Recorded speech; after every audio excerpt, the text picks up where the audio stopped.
नमस्कार. मी गजानन पांचाळ, राज्याध्यक्ष स्वराज्य शिक्षक संघटना महाराष्ट्र राज्य. सध्या आपल्या महाराष्ट्रामध्ये सगळ्या जिल्हा परिषदेमध्ये आपली पदोन्नती प्रक्रिया सुरू आहे. या पदोन्नती प्रक्रियेमध्ये मुख्याध्यापक, केंद्रप्रमुख, प्राथमिक पदवीधर शिक्षक अशा विविध पद्धतीच्या पदोन्नती आपल्या सगळ्याच जिल्हा परिषदामध्ये लागू आहेत. आणि माननीय सुप्रीम कोर्ट यांनी असे आदेश दिलेले आहेत की ज्या शिक्षक बांधवांची टी-ई-टी पास नाहीत, टी-ई-टी, सी-टी-ई-टी जी शिक्षक बांधव उत्तीर्ण नाहीत, अशा कोणत्याच शिक्षक बांधवांची पदोन्नतीसाठी ते पात्र नाहीत. म्हणजे जर तुम्हाला पदोन्नती हवी असेल तर तुम्ही टी-ई-टी किंवा सी-टी-ई-टी ही पास हवीच, असायलाच पाहिजे. ठीक आहे, अशा प्रकारचा निकाल माननीय न्यायालयाचा आलेला आहे. त्या पद्धतीनं बरेच शिक्षक बांधवांनी टी-ई-टी, सी-टी-ई-टी परीक्षा दिलीत आणि ते पास पण झालेले आहेत.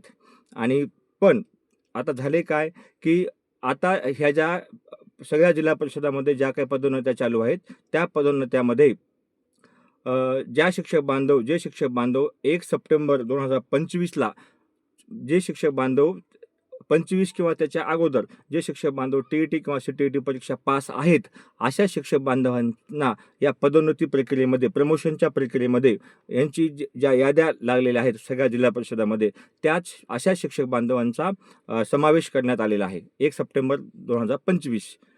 मग यामुळं काय झालं, बरेचसे सेवाज्येष्ठ असून ते सुद्धा शिक्षक बांधव पास झालेले आहेत. पण 1 सप्टेंबर 2025 नंतर मागची जी काही आत्ताच झालेली परीक्षा आहे, फेब्रुवारीमध्ये झालेली सी-टी-ई-टी परीक्षा असो किंवा टी-ई-टी परीक्षा असो, या बरेचसे शिक्षक बांधव सी-टी-ई-टी पास आहेत. मान्य न्यायालयाने सांगितले पास पाहिजे, पास पण झाले. जेव्हा माहीत झालं तेव्हा ते परीक्षा पास झाले. पण 1 सप्टेंबर 2025 असाच का अट्टहास, जो अट्टहास आहे या बाबतीमध्ये संभाजीनगरच्या उच्च न्यायालयाने पण निकाल दिलेला आहे. आणि कालच माननीय नागपूर खंडपीठ उच्च न्यायालय इथून सुद्धा निकाल आलेला आहे की निकालामध्ये असं सांगितलेलं आहे की पदोन्नती समिती त्या जिल्हा परिषदेची जी काही पदोन्नती आहे, प्रमोशनची प्रक्रिया ज्या दिवशी स्टार्ट झालेली आहे, त्या दिवशी ज्या शिक्षक बांधवांची टी-ई-टी किंवा सी-टी-ई-टी पास आहेत ते त्या प्रमोशनसाठी क्वालिफाईड आहेत, त्या यादीमध्ये त्यांचं नाव समाविष्ट करू शकतो. पण पदोन्नती प्रक्रिया केव्हा सुरू झाली हे माहीत होणं आवश्यक आहे. यासाठी आपली प्रत्येक जिल्हा परिषदेला एक पदोन्नती समिती असते आणि ती पदोन्नती समिती बैठक घेत असते की आपल्याला आता यावर्षी आपल्याला प्रमोशन काढायचे आहेत.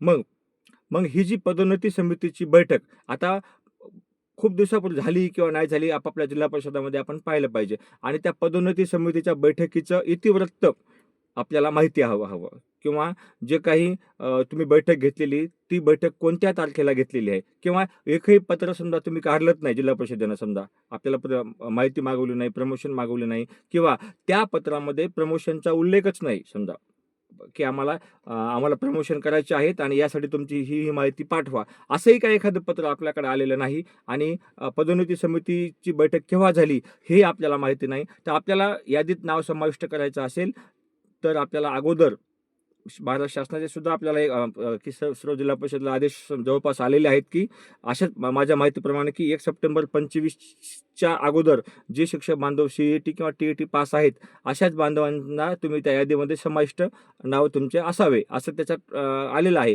पण प्रत्येक जिल्हा परिषदेने पत्र काढताना पदोन्नती समितीची बैठक हा शब्द त्या ठिकाणी आलेला आहे. मग त्यामुळं आपलं काम आहे, सेवाज्येष्ठ शिक्षकांचं काम आहे की ती बैठक केव्हा झाली, त्या बैठकीचं इतिवृत्त. जर त्या बैठकीच्या दिवशी आपल्याकडे सी-टी-ई-टी परीक्षा पास असेल किंवा टी-ई-टी परीक्षा पास असेल तर आपण त्या प्रमोशनसाठी क्वालिफाईड आहोत. मान्य न्यायालयाचं सुद्धा असं म्हणणं आहे की ज्या दिवशी पदोन्नती प्रक्रिया स्टार्ट झाली त्या दिवशी तुमच्याकडं टी-ई-टी सर्टिफिकेट, टी-ई-टी तुम्ही पास असणं आवश्यक आहे, असं आहे. मग त्या मान्य न्यायालयाच्या निकालाचा अर्थ आपल्याला त्यासाठी त्याप्रमाणे इम्प्लिमेंट होतं की नाही, बैठक केव्हा झाली, केव्हापासून प्रक्रिया स्टार्ट झाली, ही माहिती आपण आपापल्या जिल्हा परिषदामध्ये घेणं आवश्यक आहे. त्या सेवाज्येष्ठ शिक्षकांना हे एवढं काम करावं लागेल. जर त्या बैठकीचं इतिवृत्त तुमच्याकडे मिळालं, तर तुमच्याकडे नसेल तर आपापल्या येऊन ते तुम्ही मागून घेऊ शकता. अशा प्रकारे आपण काय करू शकतो की ती बैठक आपण घेऊ शकतो. म्हणजे बैठक घेऊ शकतो म्हणण्यापेक्षा मला असं म्हणायचं की आपण बैठकीचं इतिवृत्त आपण मागून त्या बैठकीत काय लिहिलेलं आहे किंवा ती बैठक केव्हा झालेली आहे, ती डेट काय, ही डेट महत्त्वाची आहे. त्या डेटला आपण CET, TET पास असतील तर आपण त्या प्रमोशनसाठी क्वालिफाईड असू. त्या प्रकारचं आपण मागणी माननीय न्यायालयातसुद्धा आपण करू शकतो. अगोदर बैठकीचं इतिवृत्त फार महत्त्वाचं आहे. त्यामुळे सर्व सेवाज्येष्ठ बांधवांनी हे अगोदर काम करावं की बैठकीचं इतिवृत्त आपण पाहावं आणि त्या पद्धतीनं मान्य न्यायालयाच्या निकालाप्रमाणेच आपल्याला जायचं असेल तर आपण त्या पद्धतीनं आपण क्लेम, आक्षेप आपला दाखल त्या माननीय शिक्षणाधिकारी कार्यालयामध्ये आपण आपला आक्षेप त्या ठिकाणी मांडू शकतो. हे सेवाज्येष्ठ शिक्षक आणि बांधवांनी हे अतिशय आवश्यक काम आहे. हे काम आपण प्रत्येक जिल्हा परिषदामध्ये जर झालं, बैठकीचं इतिवृत्त तुम्ही विचारलं, ते आपल्याला हस्तगत झालं आपल्याकडे, तर त्या बेसवर आपल्याला त्या यादीमध्ये आपल्याला नाव समाविष्ट करता येऊ शकतं.